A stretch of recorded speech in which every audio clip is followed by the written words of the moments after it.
ഉസ്താദ് പോലും പറഞ്ഞത്, താരീഖ് ദിമസ്കിലും താരീഖ് ബഗ്ദാദും തെരഞ്ഞു നോക്കിയപ്പോ ആയിരക്കണക്കിന് പണ്ഡിതന്മാരുടെ ചരിത്രം അതിൽ കാണുന്നുണ്ട്. ആയിരക്കണക്കിന് ഗ്രന്ഥങ്ങൾ എഴുതിയ മഹാന്മാരെ കാണുന്നുണ്ട്. എത്രയോ ഗ്രന്ഥങ്ങൾ രചിച്ച ഇമാം ഗസാലിയെ പോലെ 5-ാം നൂറ്റാണ്ടിലെയും 6-ാം നൂറ്റാണ്ടിലെയും 7-ാം നൂറ്റാണ്ടിലെയും എന്തിന് 21-ാം നൂറ്റാണ്ടിന്റെ മുജദ്ദിദ് എന്നറിയപ്പെടുന്ന ഇമാമെ അഹ്ലു സുന്ന എന്ന അപരനാമത്തിൽ രണ്ടാമത് ലോകത്തറിയപ്പെട്ട മഹാനാണ് മഹാനായ അല്ലാമ അഹ്മദ് റിദാ ഖാൻ ബറേൽവി റഹ്മത്തുള്ളാഹി അലൈഹി. ആ മഹാനാണ് 19ന്റെയും 20-ാം നൂറ്റാണ്ടിന്റെയും മുജദ്ദിദ് എന്ന് ലോകം വിളിച്ചു പറഞ്ഞ മഹാന്. രണ്ടാമത് ഇമാം അഹ്ലെ സുന്ന എന്ന നാമത്തിൽ അറിയപ്പെട്ടതും മഹാനായ അല്ലാമ അഹ്മദ് റിദാ ഖാൻ ബറേൽവി തങ്ങളാണ്.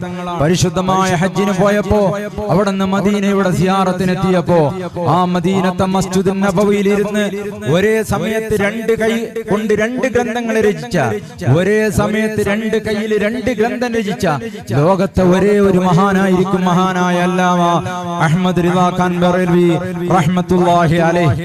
ആ മഹാനായ അഹ്മദ് റിദാ ഖാൻ പോലും ഒരു പക്ഷേ പരിചയപ്പെടാൻ കഴിയാത്ത വണ്ണം അതിനപ്പുറത്ത് ഈ നൂറ്റാണ്ടിന്റെ ഭാഗ്യമായി സൗഭാഗ്യമായി നമ്മൾക്ക് ജീവിക്കുന്ന നൂറ്റാണ്ടിൽ നമുക്ക് കാണാൻ കഴിഞ്ഞ ഏറ്റവും പരിശുദ്ധനായ പരമോന്നതനായ അഹ്ലു സുന്നത്ത് വൽ ജമാഅത്തിന്റെ അവസാനത്തെ വാക്കായ 20-ാം നൂറ്റാണ്ടിന്റെ ഇടിമുഴക്കമായ മഹാനായ സുൽത്താനുൽ ഉലമ കാന്തപുരം ഉസ്താദ് പോലും പറഞ്ഞത്, അവിടത്തെ ലേഖനത്തിൽ എഴുതിയത് 60 കൊല്ലക്കാലം 6 പതിറ്റാണ്ട് കാലം ഗുരുവായി മാർഗദർശിയായി മുമ്പിൽ നിന്ന് നയിച്ച് ഒരു പക്ഷേ പലപ്പോഴും കൂട്ടുകാരനെ പോലെ പെരുമാറി, ചിലപ്പോൾ ഉസ്താദിനെ പോലെ പാണ്ഡ്യതെല്ലാം പറഞ്ഞു തന്ന മഹാനായ താജുൽ ഉലമ സയ്യിദ് അബ്ദുറഹ്മാൻ അൽ ബുഖാരി ഖദ്ദസല്ലാഹു സിർറുൽ അസീസ് തങ്ങളുടെ ഛേദനമറ്റ ശരീരത്തെ 6 അടി മണ്ണിലേക്ക് താത്തി വെക്കുമ്പോ എന്റെ ഉള്ളു പൊള്ളിപ്പോയി എന്ന് മഹാനായ സുൽത്താനുൽ ഉലമ എഴുതിയതിന്റെ കാരണം ഞാൻ ഓർക്കുകയാണ്. എങ്ങനെയാണ് അവരെ നടന്നത്, എങ്ങനെയാണ് അവരെ കൂടെ പെരുമാറിയത്. 6 പതിറ്റാണ്ട് കാലം താജുൽ ഉലമയുടെ നിഴലായി, താജുൽ ഉലമയുടെ ശിഷ്യനെ പോലെ, താജുൽ ഉലമയുടെ സുഹൃത്തായി, താജുൽ ഉലമയുടെ സഞ്ചാലകനായി, താജുൽ ഉലമയുടെ സഹപ്രവർത്തകനായി മഹാനായ സയ്യിദന മുഹമ്മദുർ റസൂലുള്ളാഹി സ്വല്ലല്ലാഹു അലൈഹി വസല്ലം തങ്ങൾ 1500 കൊല്ലങ്ങൾക്കപ്പുറത്ത് മക്കയിൽ നിന്ന് മദീനയിലേക്ക് ഹിജ്റ പോയൊരു കഥയുണ്ട്. ആ ഹിജ്റ പോകുമ്പോ മക്കയിൽ നിന്ന് മദീനയിലോട്ട് 400 ചില്ലാനം കിലോമീറ്റർ ഉണ്ട്. ഉംറക്കും ഹജ്ജിനും പോയവർക്കറിയാം, ഇന്ന് ചീറിപ്പായുന്ന നാഷണൽ ഹൈവേയിൽ 4-4.5 മണിക്കൂർ ഓടിയാൽ എത്തുന്ന ദൂരമാണ് മക്കയിൽ നിന്ന് മദീനയിലേക്കുള്ളതെങ്കിൽ 1500 കൊല്ലങ്ങൾക്കപ്പുറത്ത് ഈ 400 ചില്ലാനം കിലോമീറ്റർ ഒട്ടകത്തിലും കഴുതയിലും പോകാൻ എത്രമാത്രം പ്രയാസകരമായിരിക്കും. ആ കാലത്ത് മക്കയിൽ നിന്ന് മദീനയിലോട്ട് പരിശുദ്ധ റസൂലുള്ളാഹി സ്വല്ലല്ലാഹു അലൈഹി വസല്ലം തങ്ങൾ ഹിജ്റ പോകുമ്പോ മഹാനായ സയ്യിദന അബൂബക്കർ സിദ്ദീഖ് റളിയല്ലാഹു അൻഹു വന്നിട്ട് പറയുന്നുണ്ട്, സ്വഹബത യാ റസൂലല്ലാഹ്, ഞാനും കൂടെ വരട്ടെയോ നബിയെ? എവിടത്തേക്ക്? ഒട്ടും പരിചയമില്ലാത്ത, ആരും കൂട്ടുകാരായില്ലാത്ത മഹാനായ മുസ്അബ് ഇബ്നു ഉമൈർ തങ്ങൾ മാത്രമേ അന്ന് മക്കയിൽ നിന്ന് മദീനയിൽ പോയി ഇസ്ലാമിക പ്രബോധനം നടത്തുന്നുള്ള ഏക വ്യക്തി. ആ മദീനയിലേക്കാണ്. അന്നത്തെ നാട് പോലും മദീനയല്ല, അത് യസ്രിബയാണ്. ഉണങ്ങിയ നാട് എന്നാണ് അതിന്റെ പേര്. ആ ഉണങ്ങിയ നാട്ടിലേക്കാണ് കച്ചവടത്തിന്റെ തീപാറുന്ന മക്കയിൽ നിന്ന് പരിശുദ്ധ റസൂലുള്ളാഹി തങ്ങൾ മദീനയിലോട്ട് യാത്ര ചെയ്യുന്നത്. മദീനയിലെത്തിയ പരിശുദ്ധ റസൂലിന്റെ കൂടെ സയ്യിദുനാ അബൂബക്കർ സിദ്ദീഖ് റളിയല്ലാഹു അൻഹു യാത്ര ചെയ്യുകയാണ്. ആ യാത്രയിലാണ് സഹ്ർ ഗുഹയിൽ പോയി കിടന്നുറങ്ങിയത്. ആ കിടന്നുറങ്ങിയപ്പോഴാണ് കാലിലേക്ക് പാമ്പ് കൊത്തിയത്. നമുക്ക് ചരിത്രം അറിയാം. ആ ഗുഹയുടെ ചരിത്രം പറയുന്ന ഇമാമിങ്ങൾ രേഖപ്പെടുത്തുന്നുണ്ട്. ഇതാദ്യമായിട്ടല്ല മുഹമ്മദുർ റസൂലുള്ളാഹി തങ്ങൾ സൗർ ഗുഹയിൽ എത്തുന്നത്. ആ സൗർ ഗുഹയിൽ ഇതിനു മുമ്പ് 40ഓളം പ്രവാചകന്മാർ വന്നു പോയിട്ടുണ്ട് എന്ന് ചരിത്രത്തിൽ രേഖപ്പെടുത്തിയിട്ടുണ്ട്. അങ്ങനെയുള്ള സൗർ ഗുഹയുടെ മുകളിലേക്ക് മഹാനായ സയ്യിദുനാ മുഹമ്മദുർ റസൂലുള്ളാഹി സ്വല്ലല്ലാഹു അലൈഹി വസല്ലം തങ്ങൾ കയറി പോകാൻ കഴിയാതെ വന്നപ്പോ 38 വയസ്സുള്ള സയ്യിദുനാ അബൂബക്കർ സിദ്ദീഖ്, 40 വയസ്സ് പ്രായമുള്ള മുഹമ്മദുർ റസൂലുള്ളാഹി സ്വല്ലല്ലാഹു അലൈഹി വസല്ലം തങ്ങളെ തന്റെ ചുമലിൽ ഇരുത്തി കൊണ്ടുപോയ ഒരു സംഭവം പിന്നീട് സയ്യിദുനാ ഉമർ ഇബ്നുൽ ഖത്താബ് തങ്ങൾ വിവരിക്കുന്നുണ്ട്. ഒരു ദിവസം സയ്യിദുനാ അബൂബക്കർ സിദ്ദീഖ് തങ്ങളോട് ഉമർ ഇബ്നുൽ ഖത്താബ് തങ്ങൾ ചോദിക്കുന്നു, സിദ്ദീഖേ, ഒരു ദിവസത്തെ അമൽ, ഉമറിന്റെ ജീവിതത്തിൽ ചെയ്ത സകല അമലുകളും പകരം തരാം, ഒരു ദിവസത്തെ അമൽ ഇങ്ങോട്ട് തരുമോ എന്ന് ചോദിച്ചപ്പോ സയ്യിദുനാ അബൂബക്കർ സിദ്ദീഖ് തങ്ങൾ ചോദിക്കുന്നുണ്ട് അറിയാതെ പോലെ, ഏത് ദിവസത്തെ അമലാണ് ഉമറെ നിങ്ങൾ ചോദിക്കുന്നത്? എത്രയോ ദിവസം രാത്രി പരിശുദ്ധ റസൂൽ ചോദിച്ചിട്ടുണ്ട് ഉമറെ, രാവിലെ തഹജ്ജുദ് വിത്ർ നിസ്കരിക്കേണ്ടത് രാത്രിയുടെ അവസാനത്തെ സമയത്താണ്, അതുകൊണ്ട് ഉമർ രാത്രി നിസ്കരിക്കാതെ ഉറങ്ങുന്നത് ഏത് ധൈര്യത്തിലാണ്?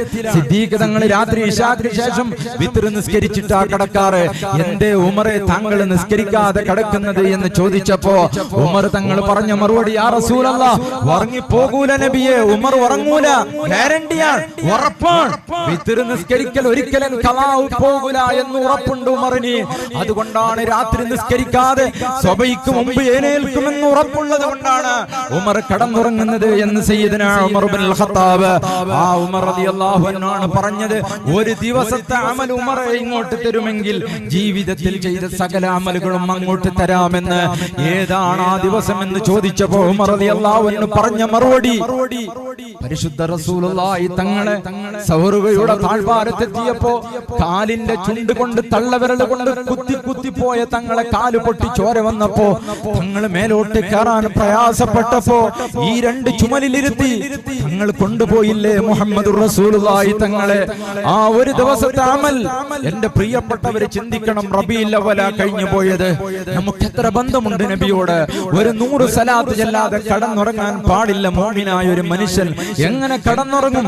ഏത് നിസ്കാരത്തിനാ മഹത്വം കൽപ്പിച്ചത്? അവര് 5 വക്ത് നിസ്കരിച്ച സിദ്ദീഖ് തങ്ങളോട് ആ ഉമർ തങ്ങളോട് ചോദിച്ചത് തഹജ്ജുദ് തരുവോ എന്നല്ല, വിത്ർ തരുവോ എന്നല്ല, ഉമർ ഓതി തീർന്ന ഖുർആൻ തരുവോ എന്നല്ല, ഉമർ നിസ്കരിച്ച നിസ്കാരം തരുവോ എന്നല്ല, പരിശുദ്ധ റസൂലുള്ളാഹി തങ്ങളെ 2 ചുമലിലിരുത്തി സൗറുഗുഹയുടെ മുകളിലേക്ക് കയറിപ്പോയ ഒരു ദിവസത്തെ അമൽ, ആ തങ്ങളെ ചുമലിലെത്തിയ ഒരേ ഒരു അമൽ ഉമറെ ഇങ്ങോട്ട് തരുമെങ്കിൽ അബൂബക്കർ പാതിരാത്രിയുടെ നിശബ്ദതകളിൽ എഴുന്നേറ്റ് പടച്ച തമ്പുരാന്റെ മുന്നിൽ പൊട്ടിക്കരഞ്ഞ് സുജൂദിൽ കടന്ന എത്രയോ രാത്രികളുണ്ട്.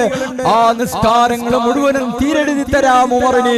എന്റെ ഹബീബായ തങ്ങളെ മേൽപോട്ട് കൊണ്ടുപോയ ഒരു ദിവസമുണ്ടല്ലോ, ആ ദിവസത്തെ ഒരേ ഒരു അമൽ ഉമറിന് തരുമെങ്കിൽ ഉമറിന്റെ അമലുകൾ മുഴുവനും അങ്ങോട്ട് തരാമെന്ന് പറഞ്ഞ പരിശുദ്ധ സയ്യിദുനാ ഉമർ ഇബ്നുൽ ഖത്താബ് ആ തങ്ങളുടെ പരമ്പരയിൽപ്പെട്ട പ്രഗൽഭനായ സാരഥിയാണ് മഹാനായ താജുൽ ഉലമ സയ്യിദ് അബ്ദുറഹ്മാൻ അൽ ബുഖാരി.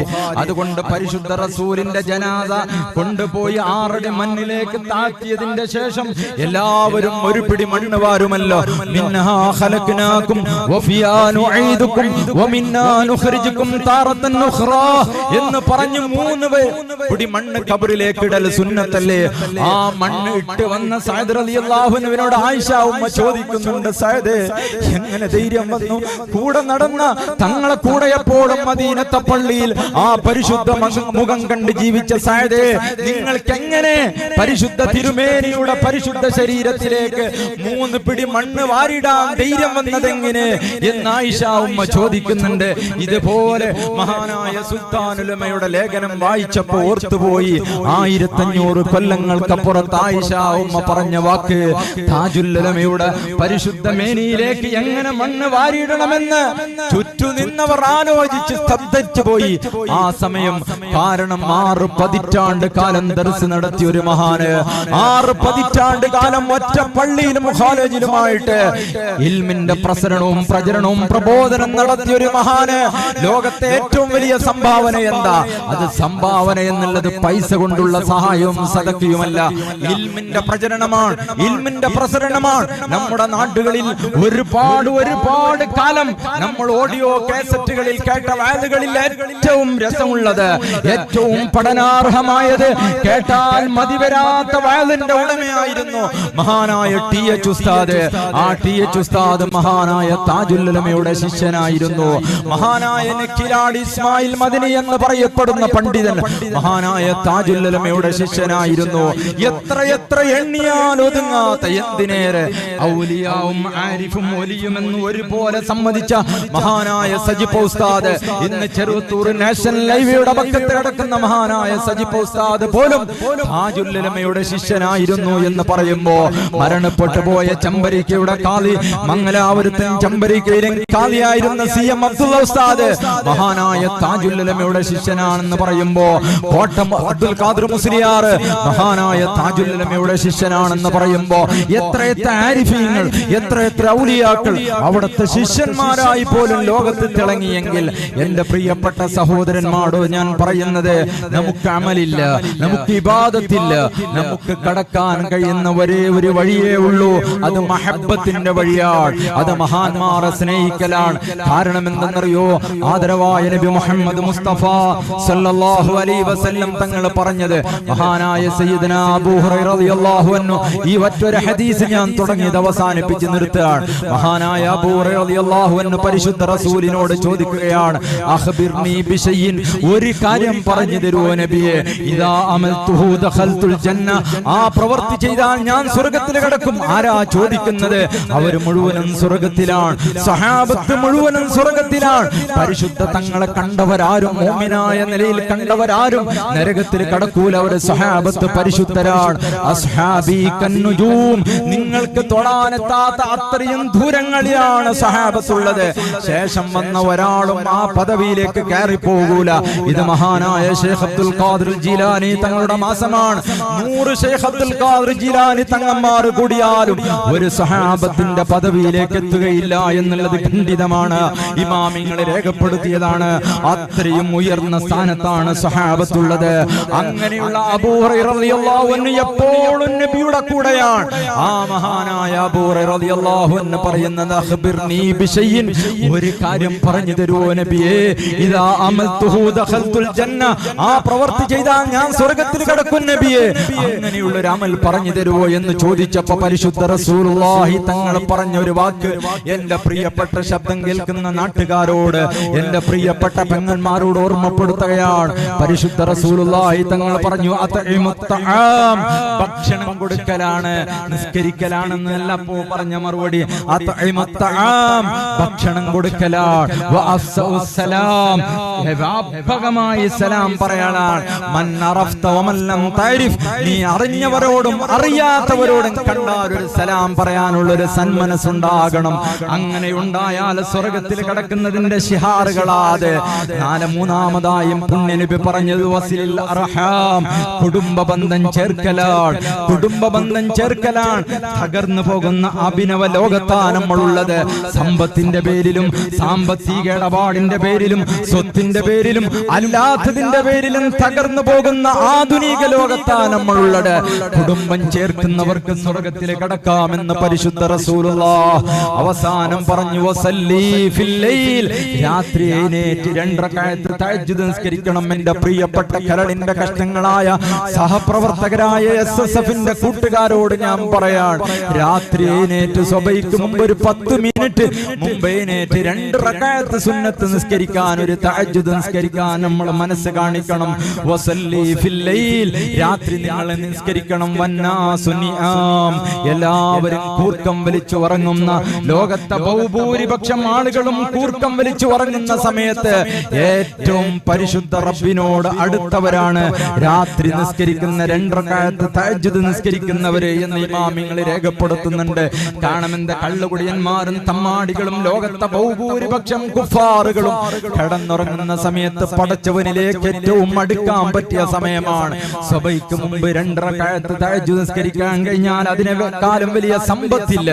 സ്വർഗ്ഗത്തിലേക്ക് കടക്കാനുള്ള ടിപ്സുകൾ ചോദിച്ചപ്പോ പരിശുദ്ധ റസൂലുള്ളാഹി തങ്ങൾ പറഞ്ഞു കൊടുത്തത് ഇതാണ്. അതുകൊണ്ട് അത് ജീവിതത്തിൽ പകർത്താൻ താജുൽ ഉലമയുടെ ആണ്ട് നേർച്ച കാരണമാകട്ടെ എന്നെന്റെ പ്രിയപ്പെട്ട പെങ്ങന്മാരോടും ഇവിടെ ഇരിക്കുന്ന എന്റെ സഹപ്രവർത്തകരോടും ഓർമ്മപ്പെടുത്തി അല്ലാഹു റബ്ബുൽ ഇസ്സത്ത് നമ്മെ എല്ലാവരെയും മഹാനായ താജുൽ ഉലമയോടൊപ്പം സ്വർഗ്ഗത്തിൽ ഒരുമിച്ച് കൂട്ടിത്തരുമാറാകട്ടെ. മഹാനായ സയ്യിദനാ അനസ് ഇബ്നു മാലിക് തങ്ങൾ പറഞ്ഞില്ലേ, ഈമാൻ കിട്ടിയതിന്റെ ശേഷം ഞങ്ങൾ ഏറ്റവും കൂടുതൽ സന്തോഷിച്ച ഒരേ ഒരു ഹദീസ്, മഹമൻ അഹബ്ബ, നീ ആരെയാണോ സ്നേഹിക്കുന്നത് അവരോട് കൂടെയാണ് എന്ന ഹദീസ് ഇറങ്ങിയപ്പോൾ തുടങ്ങിയപ്പോഴാണ് ഞങ്ങൾ ഏറ്റവും കൂടുതൽ സന്തോഷിച്ചത്. കാരണം എന്തേ? ഞങ്ങൾ ഏറ്റവും സ്നേഹിക്കുന്നത് അല്ലാഹുവിന്റെ റസൂലിനെയാണ്.